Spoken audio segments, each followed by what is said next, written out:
فقیر آؤ مل کر کہیں ہم فقیر و فقیر ان اللہ علی کل شیء قدیر ان اللہ علی کل شیء قدیر ان اللہ علی کل شیء قدیر سب کا وہ رازدہ سب کا وہ پاسباں ایک چوٹی کی دھڑکن سے وہ جابزاں ان کی دل کے بھکاری امیر و غریب ان اللہ علی کل شیء قدیر ان اللہ علی کل شیء قدیر آؤ مل کر کہیں ہم فقیر و فقیر ان اللہ علی کل شیء قدیر۔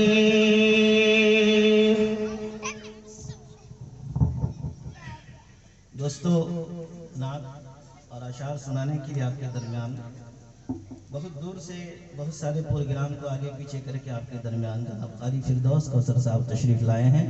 انشاءاللہ آپ ان کو سنیں گے۔ بس یہ محبت تھی کہ میں نے بھی کچھ گناہ نہیں دیا، اس لیے کہ صبح مجھے سفر کرنا ہے۔ میں نے سوچا بھائی سفر کے درمیان بہت سارے اخراجات ہیں، اسی درمیان کچھ اخراجات اوپر ہو جائے۔ اللہ کا شکر ہے کہ آپ حضرات نے میری دلی ضرورتوں کو اور تمناؤں کا خیال رکھا۔ اللہ تعالیٰ آپ کو جزائے خیر دے۔ الحمدللہ الحمدللہ رب العالمین والعاقبۃ للمتقین وعلی آلہ واصحابہ اجمعین اما بعد فاعوذ باللہ من الشیطان الرجیم بسم اللہ الرحمن الرحیم ربنا هب لنا من ازواجنا وذرياتنا قرة اعين واجعلنا للمتقين اماما صدق الله مولانا العظيم وصدق رسوله النبي الكريم وقال النبي صلى الله عليه وآله وسلم أن الحسن والحسين بكبشين كبشين أو كما قال عليه الصلاة والسلام۔ نہ طریقہ مجھ میں خلیل کا نہ قرین مجھ میں کلیم کا، نہ طریقہ مجھ میں خلیل کا نہ قرین مجھ میں کلیم کا، وہ ہلاک جادوے سامری یہ قتیل شیوے آزری، رم زندگی دم زندگی سم زندگی غم زندگی، رم زندگی دم زندگی سم زندگی غم زندگی، دم رم نہ کر سم غم نہ کھا یہی ہے شان قلندری۔ تیرے خاک میں ہے گر شرر تو خیال فقر و غنا نہ کر، تیرے خاک میں ہے گر شرر تو خیال فقر و غنا نہ کر، کہ جہاں مینان شعیر پر ہے قوت مدار حیدری، کہ جہاں مینان شعیر پر ہے مدار قوت حیدری۔ میرے محترم بزرگوں، شاعر نے بڑے اچھے انداز میں کہا، اے مسلمان سنو، پہلے ایمان سے زندگی کو سجانے کی کوشش کرو، 5 اوقات کے تم نمازی بنو اور جماعت میں آنے کی کوشش کرو۔ تم عقیقہ یا ختنہ یا شادی کرو، تم عقیقہ یا ختنہ یا شادی کرو، ان میں بیضا مصارف سے بچتے رہو، خود بھی بچتے رہو قرض کے بوجھ سے، قوم کو بھی بچانے کی کوشش کرو، اور ناروا خرچ شادی پہ تم چھوڑ دو، لینے دینے کے قانون کو توڑ دو، خود بھی بچتے رہو قرض کے بوجھ سے، قوم کو بھی بچانے کی کوشش کرو۔ دینی مکتب بھی کثرت سے قائم کرو، جس میں دنیا کی جائز بھلائی بھی ہو، اپنے بچوں کو تعلیم کے ساتھ ہی تربیت بھی دلانے کی کوشش کرو، تربیت بھی دلانے کی کوشش کرو۔ بڑا اچھا شعر ذہن کے اندر آ رہا ہے ماں بہنوں کے تعلق سے بے پردہ گھر سے باہر جایا نہ کیجئے، سب کی نگاہوں میں یوں آیا نہ کیجئے، سب کی نگاہوں میں یوں آیا نہ کیجئے، اسلام نے تو کھول دی ہے طرز زندگی، جینے کا حق غیر سے سیکھا نہ کیجئے، سوچے ذرا کہ آپ ہیں مسلم کی آبرو، سوچے ذرا کہ آپ ہیں مسلم کی آبرو، اپنا کے دین حق کو رسوا نہ کیجئے، سید نے اپنی خون دی ہے اس بات پر، سید نے اپنی خون دی ہے اس بات پر، اسلام کے جنازوں کو یوں نکالا نہ کیجئے، یوں نکالا نہ کیجئے۔ میرے محترم بزرگوں، دینی، ایمانی، اخلاقی، ملی، سماجی، روحانی بھائیوں، آج کی میری گفتگو انشاءاللہ عقیقہ مسنونہ کے پلیٹ فارم سے اور اسی تعلق سے ہوگی، اور اس میں والدین کی ذمہ داری کے تعلق سے ماں کی کیا ذمہ داری ہے اور باپ کی کیا ذمہ داری ہے، ان ذمہ داریوں کو پوری کی جائے گی۔ اس سے قبل جب ماں باپ اپنے بچوں کے تعلق سے اپنی ذمہ داریوں کو پوری کرتے ہیں تو نتیجہ کیا نکلتا ہے، سماعت فرمائیں۔ ایک ملکہ ہے، مال و دولت کے بھرپور اس کے پاس ثمرات ہیں اور بہت سارے مال اکٹھا ہیں۔ ظاہر سی بات ہے کہ انسان جب دولت مند ہوتا ہے، پیسہ والا ہوتا ہے، تو اس کو اپنے ہاتھ سے کام کرنے میں شرمندگی ہوتی ہے۔ اس نے اپنے یہاں ایک نوکرانی رکھ لی اور وہ وہاں رہنے لگی۔ کچھ زمانے کے بعد اس نوکرانی سے کہا کہ نوکرانی صاحبہ مجھے ایک گلاس ٹھنڈا پانی پلاؤ۔ وہ دوڑ کر ٹھنڈا پانی گلاس میں لے کر آ رہی تھی، اچانک دوڑنے کے وقت میں نوجوان جا رہے ہیں، استنجا کر کے آئیں گے انشاءاللہ۔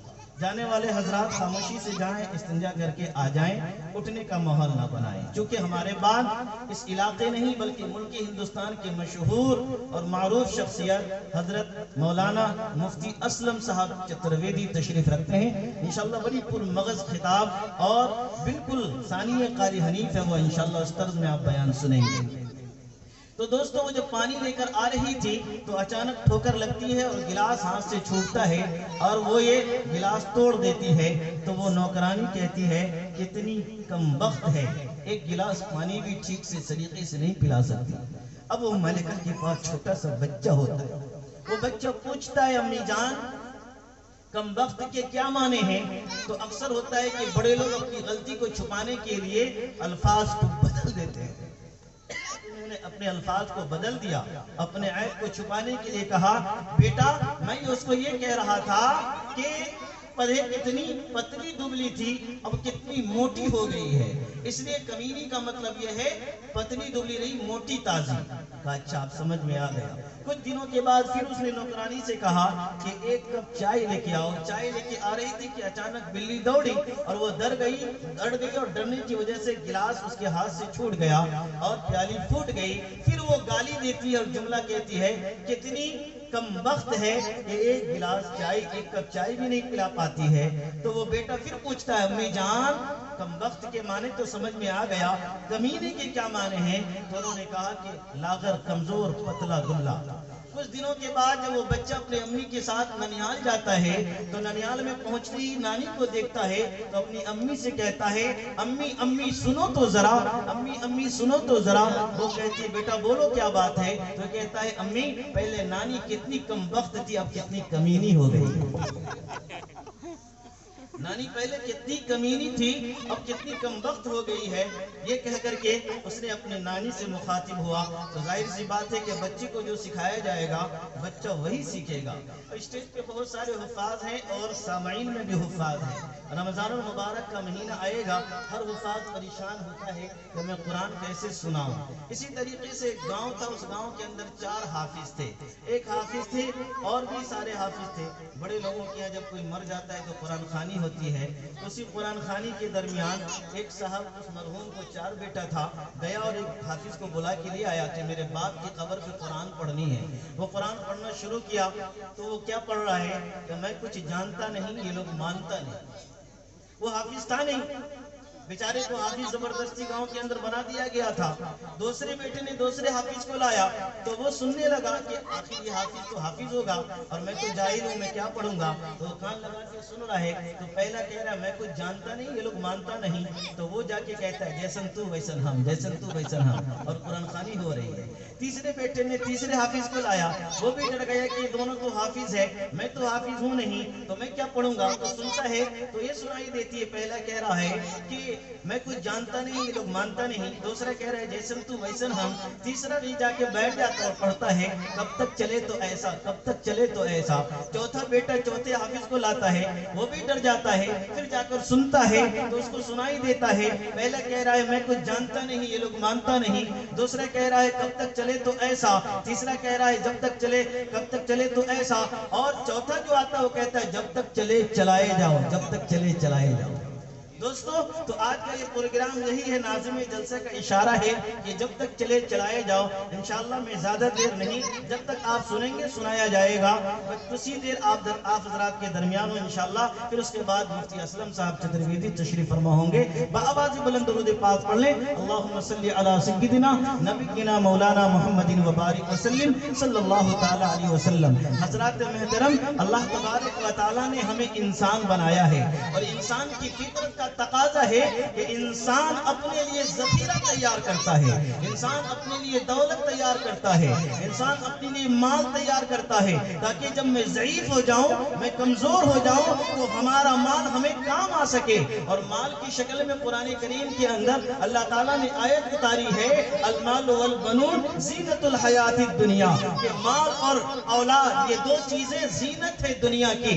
ہر انسان چاہتا ہے کہ میرے پاس مال بھی ہو اور میرے پاس اولاد بھی ہو، اور اسی کی تمنا لے کر انسان زندگی میں کوششیں کرتا ہے، کاوشیں کرتا ہے۔ اب انسان کے پاس مال بھی آتا ہے اور اولاد بھی آتی ہے تو انسان چاہتا ہے کہ اس کو بلندی پہ پہنچایا جائے، اس کی خوبصورت پرورش کی جائے اور اسے بناؤ اور سنگار کے ساتھ پیش کیا جائے، اور انسان اس کے پیچھے محنت کرتا ہے اور کرنی چاہیے۔ اللہ نے قرآن کریم کے اندر ارشاد فرمایا کہ تم اپنے پروردگار سے مانگو ان دونوں چیزوں کی خوبصورتی کے لیے، اس کی تحفظ کے لیے، اس کی بقا کے لیے، اس کی سلامتی کے لیے اور اس کو بچانے کے لیے تم اپنے رب سے دعا مانگو، ربنا ہب لنا من ازواجنا وذریاتنا قرۃ اعین واجعلنا للمتقین اماما۔ اے ہمارے پروردگار، ہماری اولادوں کو اور ہماری بیویوں کو ہمارے لیے سکون قلب کا ذریعہ بنا، سکون دل کا ذریعہ بنا اور اطمینان قلب کا ذریعہ بنا، اور مجھے متقی اور پرہیزگاروں کا امام بنا دے، اور میں اپنی ذریت کا اور اپنی موجودہ نسلوں کا اور آنے والی نسلوں کا امام بن جاؤں، مشعل راہ بن جاؤں، اور اس کے لیے ایک ایسا بن جاؤں کہ میری مثالیں میری اولاد دیا کرے۔ یہ قرآن کریم نے انسانوں کو بتایا ہے، مسلمانوں کو بتایا ہے کہ تم اپنے پروردگار سے اس طرح سے دعا مانگو۔ اب سوچئے ذرا، ایک انسان جب نکاح کرتا ہے تو نکاح کے وقت اس کی دو خواہش ہوتی ہے، اور نکاح کا مقصد بھی یہی ہے، ایک ہے نسل کی ارتقاء یعنی اولاد کا بڑھنا اور اولاد کی پرورش کرنا اور کثیر اولاد کا ہونا، اور دوسرا ہے سکون زندگی کا حاصل کرنا۔ اب ذرا غور کریں کہ ایک انسان کی زندگی میں بیوی تو ہے، ازواج تو ہے، اس کے ذریعے سے وہ سکون قلب حاصل کر رہا ہے، سکون زندگی حاصل کر رہا ہے اور سکون اور اطمینان حاصل کر رہا ہے، لیکن اس کے پاس اولاد نہیں ہے تو وہ پریشان ہے۔ اس کے پاس اگر بیٹے نہیں ہیں وہ پریشان ہیں، بیٹیاں نہیں ہیں پریشان ہیں، اور اس پریشانی کے حل کے لیے انسان بہت دور نکل جاتا ہے، بس اوقات شرکیہ اور کفریہ اعمال بھی کر بیٹھتا ہے، لیکن انسان اولاد کی محبت میں کرتا ہے۔ اللہ تعالیٰ جب کسی انسان سے خوش ہوتا ہے، اللہ تعالیٰ جب کسی انسان سے محبت کرتا ہے، اللہ تعالیٰ جب کسی انسان کو سکون زندگی دینا چاہتا ہے اور بڑھاپے میں سکون اور راحت و آرام دینا چاہتا ہے، تو اللہ تعالیٰ اسے صاحب اولاد بناتا ہے، اللہ تعالیٰ اسے بیٹا نوازتا ہے۔ یقین رکھیے نبی رحمت صلی اللہ علیہ وسلم نے فرمایا کہ بیٹیاں رحمت ہے، تو میں کہتا ہوں بیٹا برکت ہے۔ میں مثالیں قائم کیا کرتا ہوں اور بتایا کرتا ہوں کہ بیٹیاں اس لیے رحمت ہے، اس کے ذریعے سے انسان جنت کے مقام تک پہنچتا ہے، بیٹیوں کے ذریعے سے انسان عزت و شرافت کے پاک سر پہ باندھتا ہے.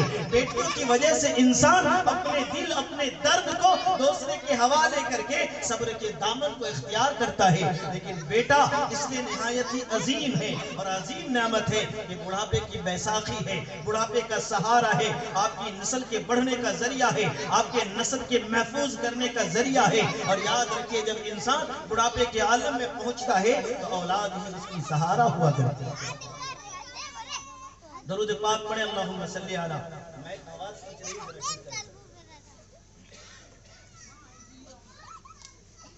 سیدنا مولانا محمد وبارک وسلم صلی اللہ تعالی علیہ وآلہ وسلم. میرے محترم, اور یہ دعا نبیوں نے مانگی ہے. اولاد کی تمنا نبیوں کو بھی تھی, رسولوں کو بھی تھی.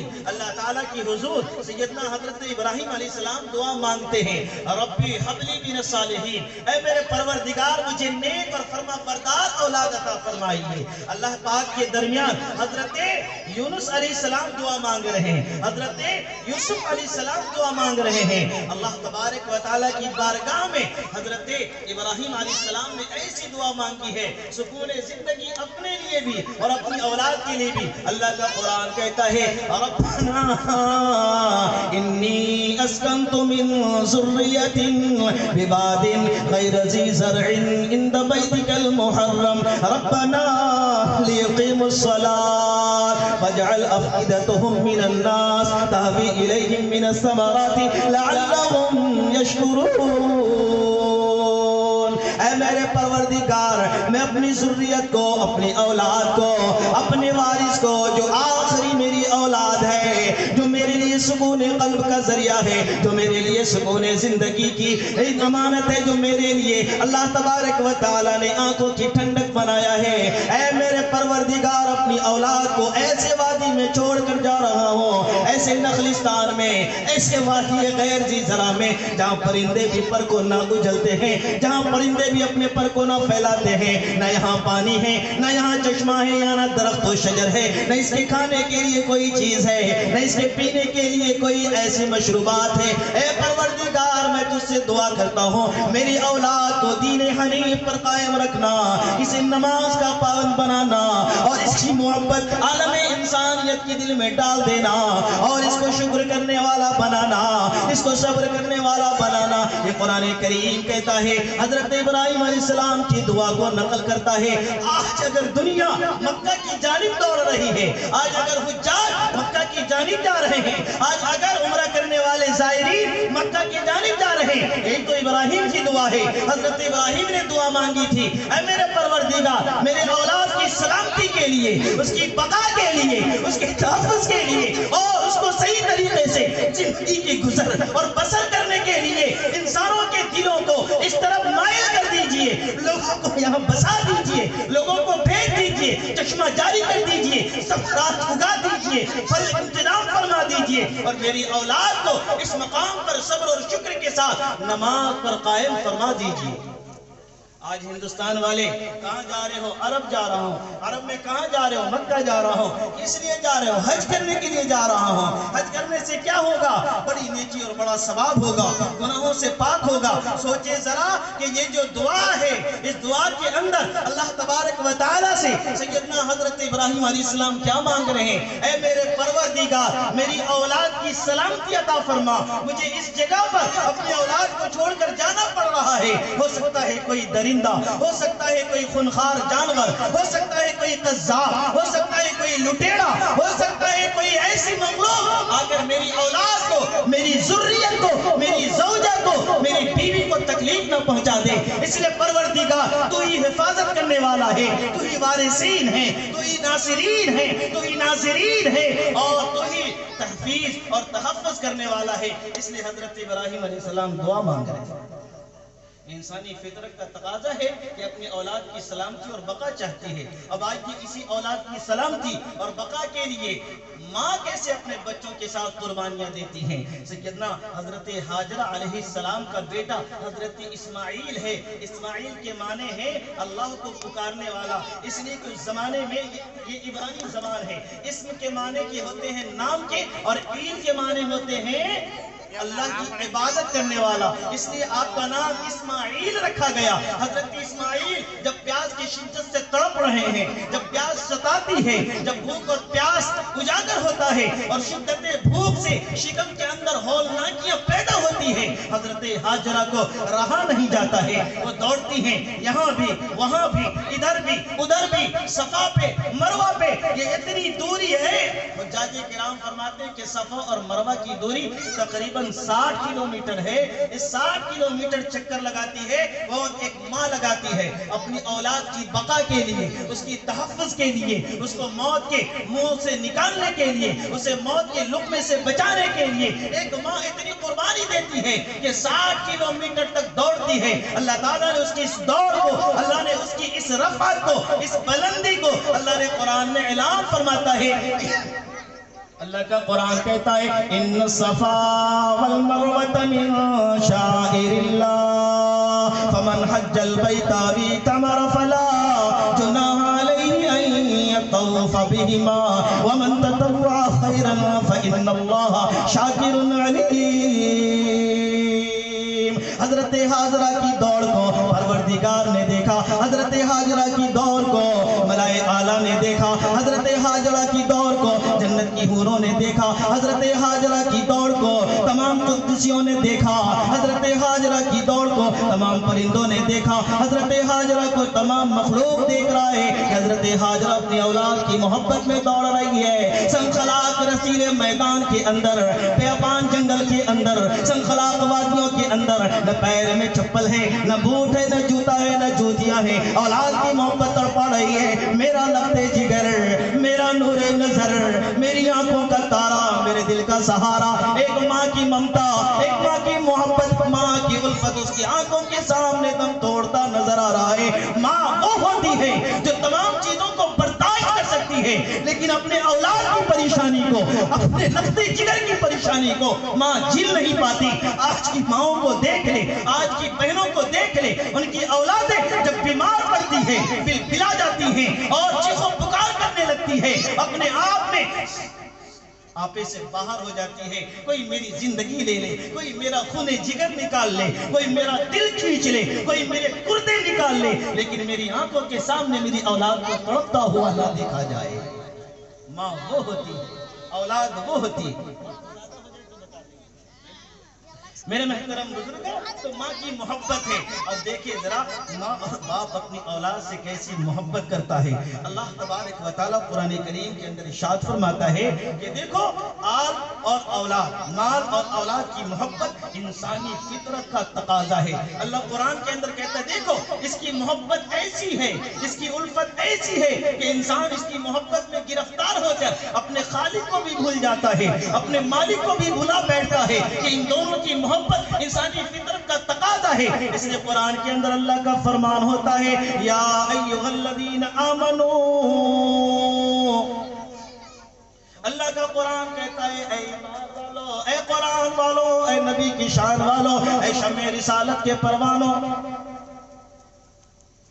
تمہاری اولادیں تجھے اللہ کے دین سے غافل نہ کر دے، تمہارا مال تجھے اللہ کے دین سے غافل نہ کر دے۔ اللہ کا قرآن کہتا ہے یا ایھا الذین آمنو، اے ایمان والو، اللہ کا قرآن ایمان والوں سے مخاطب ہو کر کہتا ہے تمہاری اولاد اور تمہاری اموال تمہیں اللہ کے دین سے غافل نہ کر دے، اللہ کے احکام سے غافل نہ کر دے، اللہ کے راستے سے ہٹا نہ دے، ہدایت والے راستے سے کہیں بھٹکا نہ دے۔ اس لیے اللہ کا قرآن خبردار کہتا ہے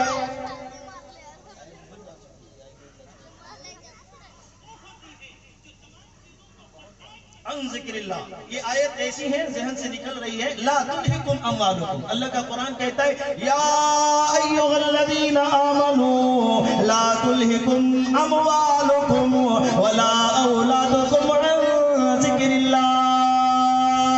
اے ایمان والو، اے مسلمانوں، کہیں ایسا نہ ہو کہ تمہیں تمہاری اولاد کی محبت اور تمہیں تمہارے مال کی محبت اللہ کے ذکر سے غافل نہ کر دے، اس لیے کہ انسانی فطرت کا تقاضا ہے ان دونوں چیزوں سے محبت رکھنا۔ اب یاد رکھیے جب ان سے محبت ہے تو یقیناً یہ ایک عظیم نعمت ہے، ایک عظیم عطیہ ہے، ایک عظیم بخشش ہے، تو اس کے اوپر اللہ کا شکر ادا کرنا ضروری ہے، اس کے اوپر اللہ تبارک و تعالیٰ کا شکرانہ ادا کرنا ضروری ہے۔ اس لیے اسلام کے اندر، اس لیے شریعت اسلام کے اندر، اس لیے شریعت محمدیہ کے اندر اللہ تبارک و تعالیٰ نے ایک چیز کی ہے جس کا نام عقیقہ مسنونہ ہے، اور آج کا یہ پروگرام عقیقہ مسنونہ کے پلیٹ فارم سے ہے۔ یاد رکھیے اللہ تعالیٰ نے جب آپ کو اولاد جیسی عظیم نعمت عطا فرمائے تو اللہ کا شکر گزار ہونا ضروری ہے، اللہ کو سجدہ شکر کرنا ضروری ہے، اس لیے کہ اللہ نے یہ نعمتیں عطا کی ہے۔ اللہ تعالیٰ جس کو چاہتا ہے لڑکا عطا فرماتا ہے، اللہ تعالیٰ جس کو چاہتا ہے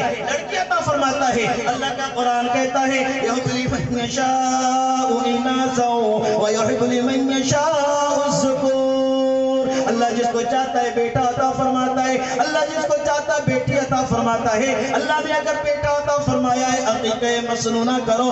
نبی رحمت صلی اللہ علیہ وسلم کل قیامت کے میدان میں اس مالداروں سے پوچھیں گے، اس اثر و رسوخ رکھنے والوں سے پوچھیں گے، اس مال و متاع کے مالدار سے پوچھیں گے، او مالدار میرا امتی دولت سے نوازا گیا تھا، قوت عطا کی تھی، توبت عطا کی تھی، سربت عطا کی تھی، تو نے اللہ کے لیے اللہ کے شکرانے میں اپنی اولادوں کا صدقہ اتارا، اپنی اولادوں کا عقیقہ کیا، خدا کی قسم گردنیں جھک جائیں گی، شرم سے نگاہیں نیچی آ جائیں گی۔ اللہ نے اگر مال دیا ہے تو عقیقہ آپ پہ کرنا سنت مؤکدہ ہے، اللہ نے اگر مال نہیں دیا تو سنت آپ پہ واجب نہیں۔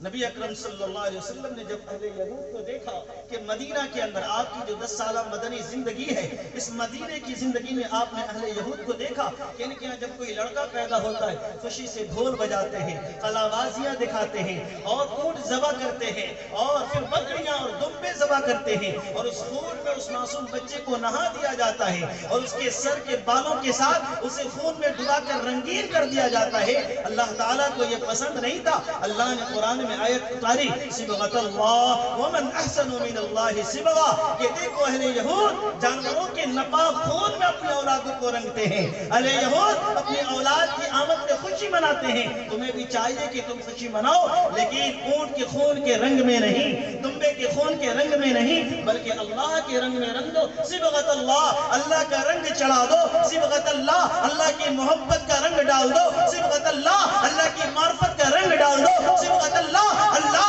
کے وصل کا رنگ ڈال دو کہ یہ رنگ ایسا چڑھے کہ زندگی بھر اللہ کا دیوانہ بنا رہے، اللہ کا مستانہ بنا رہے، اللہ تبارک و تعالیٰ کا نوح بنا رہے، مشکور بنا رہے اور اللہ کے سامنے سجدریز رہے۔ اس لیے نبی برحق نے کیا کیا؟ عقیقہ مسنونہ کے اندر آپ نے سب سے پہلے عقیقہ اپنے نواسے حضرت حسن و حسین کا کیا ہے، اور آپ نے حسن و حسین کے عقیقے میں روایتوں کے اندر آتا ہے کہ آپ نے حضرت حسن کا عقیقہ کیا الگ اور حضرت حسین کا عقیقہ کیا الگ۔ بعض روایتوں میں کہ دونوں کا ساتھ کیا، تو یہ بھی ہے کہ آپ نے دونوں کا اگر عقیقہ کیا تو 2 بکرے یعنی 2 دمبے کیے، اور آپ نے الگ الگ کیا تو دونوں کے 2 کیے۔ اب یہ ہے کہ یہاں پہ روایتوں میں اختلاف ہے کہ اگر آپ نے دونوں نواسے کا اگر ایک ساتھ عقیقہ کیا ہے تو دونوں کے نام ایک دمبا ہوا، اگر آپ نے علیحدہ کیا ہے اور اس درمیان فاصلہ ہے تو آپ نے 2 کیا ہے۔ اس لیے اللہ کے نبی کی یہ سنت ہم زندہ کر سکتے ہیں کہ اگر آپ کو اللہ نے زیادہ فرحت انبساط اور زیادہ اللہ تعالیٰ نے فراوانی نہیں دی ہے تو آپ ایک ہی جانور سے ہی لیکن اپنے اولادوں کا عقیقہ کیجیے۔ اگر اللہ نے آپ کو قوت دیا ہے تو آپ 2 جانوروں کا عقیقہ کیجئے۔ اب آئیے عقیقہ کرنے کے فوائد۔ جب انسان عقیقہ کرتا ہے ظاہر سی بات ہے اللہ نے یہ نعمت عظیم دی ہے تو اس نعمت کا چرچا ہونا چاہیے۔ اللہ نے قرآن میں فرمایا وَأَمَّا بِنِعْمَةِ رَبِّكَ فَحَدِّثْ، کہ تم اللہ کی نعمتوں کا خوب چرچا کیا کرو۔ اللہ نے اولاد دیا ہے اس کا اعلان ہونا چاہیے کہ یہ میرا نواسا ہے، یہ میرا ناتی ہے، یہ میرا پوتا ہے، یہ میرا لخت جگر ہے، یہ میرا نور نظر ہے۔ معاشرے کے لوگوں اسے کبھی غلط نگاہ سے مت دیکھنا، سماج کے لوگوں اسے کبھی بری نگاہ سے مت دیکھنا۔ یہ صاحب نسب ہے، یہ صاحب وصل ہے، یہ صاحب محبت ہے، یہ صاحب الفت ہے۔ اس کو الفت کی محبت سے دیکھنا، الفت کی نگاہوں سے دیکھنا، محبت کی نگاہوں سے دیکھنا۔ دیکھو مجھے بیٹا ہوا ہے اور بیٹے کی محبت میں نے عقیقہ مسنونہ کیا ہے، اور اس محبت کا اظہار کرنے کے لیے آپ دمبا، خسی، گائے، بیل، بکری، جو بھی حلال جانور ہے جس کی قربانیاں درست ہیں وہ آپ کر سکتے ہیں۔ اور اس سے دو پیغام ملتا ہے، ایک تو یہ ہے کہ اللہ نے ایک جان دی ہے، اب اللہ نے جو جان دی ہے جان کا صدقہ اتارنا چاہیے۔ اس نے نبی برحق نے ہمیں یہ طریقہ دیا کہ جان کا صدقہ جانی قسم میں دینی چاہیے۔ اس لیے جب ہم ایک جان اللہ کی محبت میں قربان کرتے ہیں تو ایک جان کا صدقہ اترتا ہے۔ اگر آپ دو جان قربان کرتے ہیں تو ایک تو اس بچے کا صدقہ اتر گیا، اور دوسرا یہ ہے کہ وہ ایک جانی صدقہ اتر گیا کہ ایک تو اللہ تبارک و تعالیٰ کے شکرانے میں چلا گیا، اور دوسرا جانی صدقہ ہوا کہ اس کے جان کے بدلے میں جان میں نے صدقہ کیا ہے۔ اس لیے اللہ تعالیٰ اس کو جانی بیماریوں سے جس میں جان لیوا حملے ہوا کرتے ہیں اللہ تعالیٰ اس بچے کو محفوظ فرما دیتا ہے۔ دوسرا فائدہ یہ ہے کہ جب آپ عقیقہ میں اپنے اہل قرابت دار کو، رشتہ داروں کو، خیش اقربا کو جب آپ مدعو کرتے ہیں اور جب وہ آتا ہے کھانا کھاتا ہے تو ظاہر سی بات اس کو مقصد یاد ہوتا ہے کہ فلانے صاحب کے پوتے کے عقیقے کی دعوت ہے، بیٹے کے عقیقے کی دعوت ہے، تو اب وہ دعوت کھانے آتا ہے، گرچہ وہ زبان سے دعا دے یا نہ دے دل سے آٹومیٹک دعا نکلتی ہے کہ اللہ تبارک و تعالی جس بچے کے عقیقے کا کھانا میں کھا رہا ہوں اس بچے کی عمر کو دراز فرما، اس کی عمر کو لمبی فرما، اس کو تمام خرافات سے، بری بیماریوں سے حفاظت فرما۔ تو ایک تو یہ ہے کہ اس کے دل کی دعا ملتی ہے، مطلب دوسرا یہ ہے کہ انسان جب معاشرے میں رہتا ہے تو انسان کو قرابت کی پہچان ہونی چاہیے، رشتہ داری کی پہچان ہونی چاہیے۔ اس لیے کہ اللہ تعالیٰ نے رشتے انسانیت سے جڑ کر ہمیں پیدا کیا ہے، ہمیں انسان بنایا ہے، تو انسانی رشتے کی پہچان بھی رکھنی ضروری ہے۔ اب یہاں سے پہچان بنتی ہے کہ یہ فلانے کا بیٹا ہے، یہ فلانے کا پوتا ہے، یہ فلانے کا نواسا اور ناتی ہے، تو آپ دعوت میں اس چیز کی پہچان کراتے ہیں جس سے اس کو نیشنلٹی ملتی ہے، اس کو عزت اور شرافت کے القاب سے پکارا جاتا ہے۔ لہذا یہ سارے فوائد ہیں عقیقہ کے اندر، اس لیے ہم عقیقہ کرنی چاہیے۔ اب آئیے ماں بہنوں سے ایک پیغام دینا چاہتا ہوں کہ اللہ تعالیٰ ماں کی گود کو اس کی پرورش کا سامان بنایا ہے، اللہ تعالیٰ ماں کی پستان کو اس کے نوش و نما ہونے کا ذریعہ بنایا ہے۔ اللہ تبارک و تعالیٰ عورت کی ذات کو اس وقت ماں کا مقام دیا ہے جبکہ وہ عورت اپنی تمام تر چیزوں کو اپنی اولاد کے پیش نظر خم کر دیتی ہے۔ یہ میری اولاد ہے، اس کی محبت میں نیند بھی قربان کرنی ہے، یہ میری اولاد ہے، اس کی محبت میں مجھے اپنے کپڑے بھی گیلے کرنے ہیں، یہ میری اولاد ہے، اس کی محبت میں مجھے اپنے پیسے بھی خرچ کرنی ہے۔ ویسے ہی ماں کے اوپر اللہ نے ایک ذمہ داری عائد کی ہے، وہ بڑی بھاری ذمہ داری ہے، بڑی اہم ذمہ داری ہے۔ اللہ نے مردوں پہ ذمہ داری دی ہے اولاد کی پرورش اور عورت کی پرورش، اور اللہ تعالیٰ نے مردوں کے بعد عورتوں پہ ذمہ داری دی ہے اولاد کی صحیح پرورش اور نگاہ داشت رکھنا، اور اپنے شوہر کے مال اور اس کی اولاد کی حفاظت کرنا۔ اب ماں کی ذمہ داری ہے کہ ہم اسے دودھ کی شکل میں جو خون جگر پلا رہے ہیں، یہ خون جگر پلانے کے وقت ہم پاک ہیں یا ناپاک ہیں؟ ماں کی ذمہ داری ہے کہ اپنی اولاد کو جو اپنا دودھ پلا رہے ہیں، اس دودھ کے پلانے وقت ہم غلط الفاظ کو اپنی زبان سے نہیں نکال رہے۔ ماں جب اپنے بچے کو دودھ پلا رہی ہے تو ٹی وی، وی سی آر اور سنیما اور موبائل سیریز تو نہیں دیکھ رہی ہے۔ ماں جب اپنے بچے کو دودھ پلاتی ہے بیٹھ کر پلاتی ہے کہ نہیں پلاتی ہے؟ یاد رکھیے، ایک حکیمی نقطہ بتاتا ہوں، جب کوئی ماں اپنے بچے کو لیٹ کر دودھ پلاتی ہے اور پہلے بائیں چھاتی سے پلاتی ہے تو پھر یاد رکھیں اس بچے کے اندر شیطان کا حملہ ہوتا ہے، اور بائیں چھاتی سے پہلے دودھ پلانے کی وجہ سے اس بچے کے اندر شیطان وسوسے ڈالتا ہے اور اس کے نفس کے اندر شیطانی وسوسہ مضبوط ہوتا چلا جاتا ہے۔ اس لیے صوفیہ کی علماء کی موجودگی میں بتاتا ہوں کہ صوفیہ کے ایک ذکر قلبی ہے، اس ذکر قلبی کو شروع کیا جاتا ہے تو ناف سے شروع کیا جاتا ہے، اور ناف سے اٹھا کر اس کو سر کی طرف لایا جاتا ہے، اور پھر دائیں کاندھے پہ لایا جاتا ہے، اور بائیں کاندھے کے نیچے دل ہے، اس دل پہ ضرب لگائی جاتی ہے تاکہ یہ ناف ہی اصل، یہ شکم ہی اصل اور اس کی ادریہ ہی اصل انسان کو نفس امارہ کی طرف لے جاتی ہے۔ اس لیے میرے دوستو، آپ اپنے اولاد کو، اپنے لفظی جگر کو جو دودھ پلا رہی ہیں، اس دودھ کو شکم میں پہنچنا ہے، اس ناف کے اندر پہنچنا ہے۔ لہٰذا اپنی اولاد کو سو کر کے سیریز دیکھتے ہوئے بغیر وضو کے، اور وضو نہیں ہے تو ناپاکی کی حالت میں دودھ نہ پلائیں۔ آپ پاکی حاصل کر لیں، کم از کم پشتان کو دھو لیں، کم از کم آپ اپنی ہاتھوں کو دھو لیں، کم از کم آپ اپنے بستر کو پاک و صاف کر لیں، پھر اپنی اولادوں کو دودھ پلائیں۔ انشاءاللہ وہ اولاد بڑی ہو کر خدمت گزار بنے گی، بڑی ہو کر کے سم و سالات کا پابند بنے گا۔ اور یاد رکھیے، آخری بات کہہ کے گزر رہا ہوں کہ جب آپ اپنی اولاد کو لیٹ کر بستر پہ گندے اور ناپاک بستر پہ دودھ پلاتی ہیں تو اس اولاد کو دو بیماری ہوتی ہے، نسیان کی بیماری یعنی بھولنے کی بیماری۔ وہ بڑا ہو کے ذہن کا کمزور ہوگا، اسے سبق یاد نہیں ہوگا، اسے اساتذہ کے دیے ہوئے اسباق یاد نہیں رہیں گے۔ اور دوسری چیز یہ ہے کہ اسے کان بہنے کی یا پھر ناک بہنے کی یا پھر مرگی کی بیماری اسے ہو سکتی ہے۔ اس لیے اپنی اولادوں کو لیٹ کر دودھ ہرگز نہ پلائیں، آپ بیٹھ کر پلائیں، اور دو زانوں بیٹھ کر پلائیں۔ دو زانوں نہیں ہے تو آپ پلتی مار کر کے پلائیں، لیکن لیٹ کر نہ پلائیں۔ ایک پیغام تھا، آپ کے نام تھا، لہٰذا اس پہ عمل کی توفیق رب عالم سے مانگے اور دعا کریں کہ اللہ تعالیٰ ہماری ماں اور بہنوں کو صحیح اولاد کی پرورش کا اور صحیح نگاہ داشت کرنے کی توفیق عطا فرمائے، اور ہمارے مرد حضرات کو اولاد کے تعلق سے جو بڑی ذمہ داری دی گئی ہے اس ذمہ داریوں کو کما حق ہو پورا اور ادا کرنے کی توفیق عطا فرمائے۔ آمین وآخر دعوانا الحمدللہ رب العالمین۔ استغفر اللہ ربی من کل ذنب واتوب الیہ، لا حول ولا قوة الا باللہ العلی العظیم۔